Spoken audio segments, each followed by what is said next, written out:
Greetings and welcome to the Ripple Effect. I am Selena. Whew, this new light. Today's topic is about a breakup, the season of breakups, and just how to cope with it, and just giving a personal testimony about what I've been through. I had posted a short earlier today about going through a breakup season. And in our culture, in this day and age, it can be tempting that once you go through a breakup, I don't know if you're the breakup E or not, or the one who's getting broke up.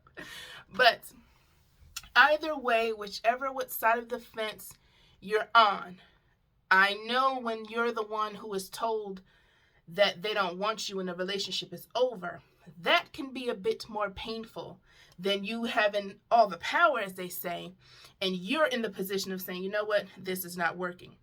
So, in the midst of your breakup season, whichever side of the fence you fall on, it behooves us, okay, to make sure that we take time to heal.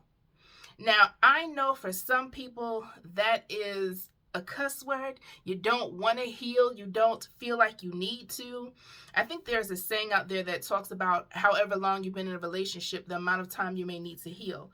Like if you've been in a relationship for 3 years, you might need to heal 6 months or something before you get into a relationship. I'm not sure on the exact approximation of time. That's just an example. So I will talk about my personal testimony, the transparency of it all.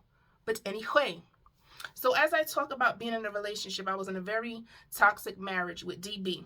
And if you don't know, if you're new to the channel, DB stands for the devil's brother, because that's what he was. So after the divorce was finalized, and even before it was finalized, I had to immerse myself in positivity. So I love to read books, so I started to read books, if that was even audiobooks if I had the chance. But I started listening to motivational speaking.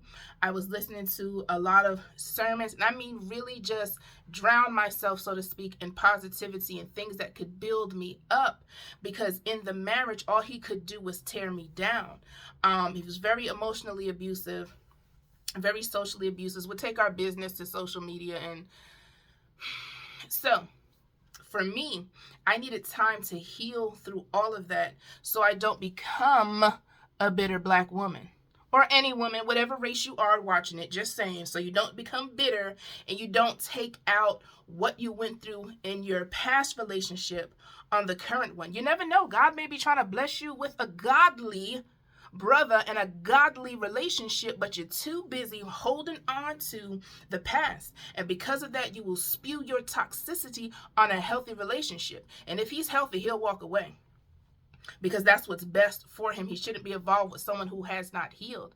And I think that's a problem for some ladies out there, because they'll exit a relationship whatever way they have, and they will move on to the next one so quickly. And especially single mothers, I'm just going to ahead and put that out there. Sometimes if your child's father is not present, you'll just hop right on to the next one, whoever he may be, and now you potentially could have a second, third, whatever number you may be on, no shade, children's father, and you haven't healed from the first one. And so that opens yourself up. So understand this. When you have a wound, just like in real life, it's on your flesh. If it's open and it's bleeding and someone is trying to touch you, by default, they're going to get blood on them.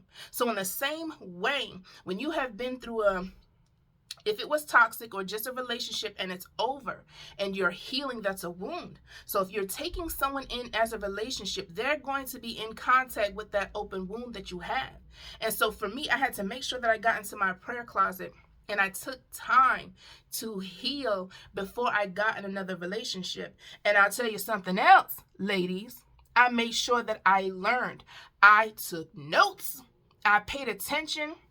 I was like, not again, not again will I go through what I went through with DB. So I had to look for, what red flags did I miss?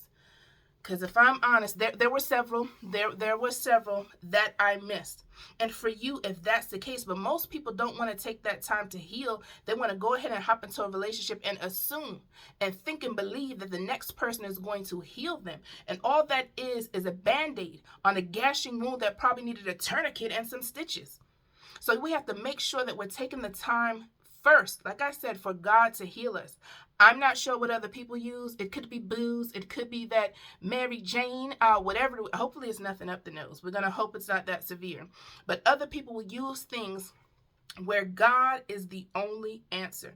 That's the only answer I know. If you're looking for another answer, I'm sorry, this is a Christian channel, but that's the only answer I know, was to get into my prayer closet. And it took time. If I'm honest, it took, I want to say a couple years to get past all that trauma and that pain so that I can make sure that I was in a healthy spot mentally and physically, to make sure that my thought process, to understand not every man that you meet is your enemy. Not every man that you meet wants to tear you down, and understand that, because there are some women who will say all men are dogs or all men are bad, and that's not true. The ones you date are the bad ones. I hate to break it to you. That's what it is. You're in a small pool, sis. You need to open up your horizons. Just broaden your specs, because there are good men in the world. Just because you have been, I didn't mean to laugh, because you have been surrounding yourself with guys who are from a low caliber, it does not mean that's all there is.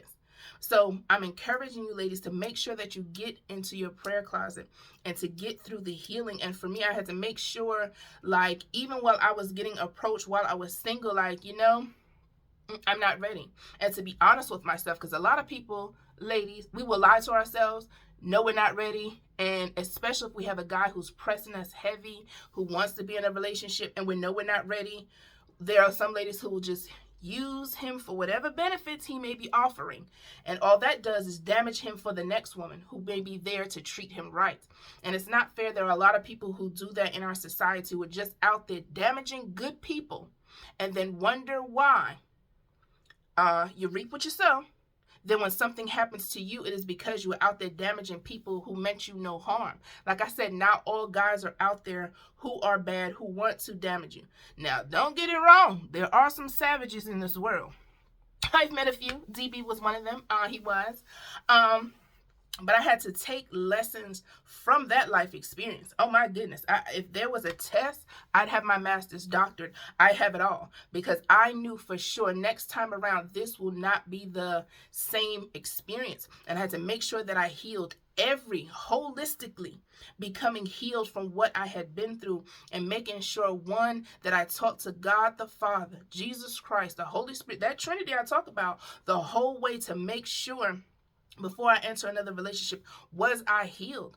Not saying that you're going to be this perfect person, because there's no one perfect but Jesus Christ, okay? There was none perfect that walked this earth, and the Bible tells us that. But to make sure that we are in a position to open up our hearts again, if we're there, if we really want to be in a relationship. There are some people who it's just any other day. You're just dating, you're just in a relationship just because it's something to do. That's why you don't mind doing other people, because it's just something to do. And I'm just saying, talking to ladies who really want a godly relationship, and you're going through something, make sure that you heal first before you take your life and intertwine it with someone else and ruin theirs. So as always, ladies, thank you so much for watching. Don't forget to check out my new website, calmforsinglemoms.com.